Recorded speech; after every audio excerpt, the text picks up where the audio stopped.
Taylor Hill, Getty Images. Former NATO Supreme Allied Commander Wesley Clark speaks during the 2015 Clinton Global Initiative annual meeting after the U.S.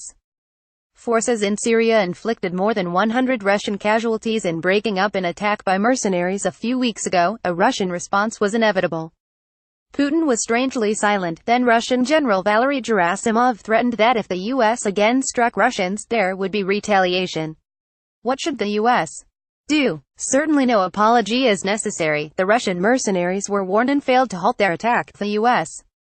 struck in self-defense. So, we should say nothing, and continue to work with our allies to finish off ISIS. But as the ISIS mission winds down, the U.S. finds itself badly in need of a clear strategy and the will and means to implement it. While the U.S. brought down Saddam Hussein, we lacked the means to contain Iran's hegemonic aspirations. We left Iraq largely to Iranian influence, if not control. We failed to enforce our announced red line against Bashar Assad when he used chemical weapons. We opened the door for Russian military intervention in Syria. And now we are confronted by almost a new Cold War in the Middle East, with Russia making inroads not only in Syria and Iran, but also Egypt, Libya, and even with American allies Turkey and Israel.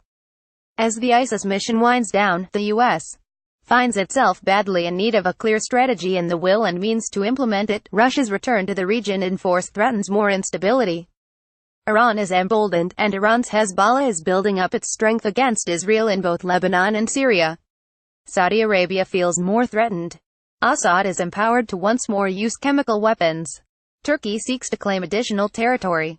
And we are no closer to a peace agreement between Israel and the Palestinians. Some would focus on Iran and suggest that we pull out of the treaty that constrains Iran's nuclear weapons development and attempt to negotiate something that better constrains Iran's efforts to meddle, terrorize and intimidate.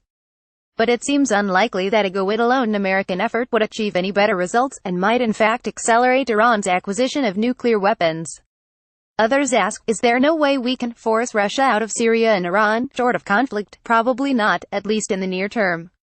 In fact, our best option is to strengthen relationships with traditional allies and friends, to enable them better to protect their own security.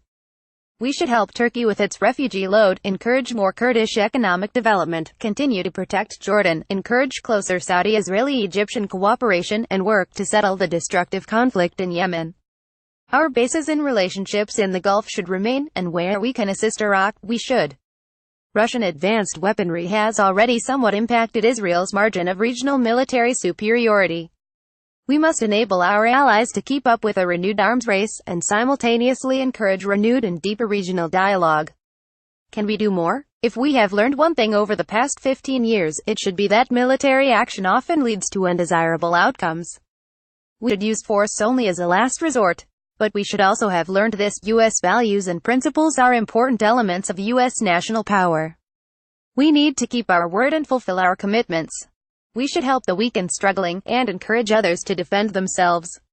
And we should discourage the use of force by others to strike out preemptively. These principles provide the foundation for a new American strategy for the region, and provide the real answer to Gerasimov's threatening remarks. Commentary by retired General Wesley Clark, a former NATO Supreme Allied Commander and a senior fellow at the UCLA Berkeley Center. Follow him on Twitter at General Clark. For more insight from CNBC contributors, follow at CNBC Opinion on Twitter.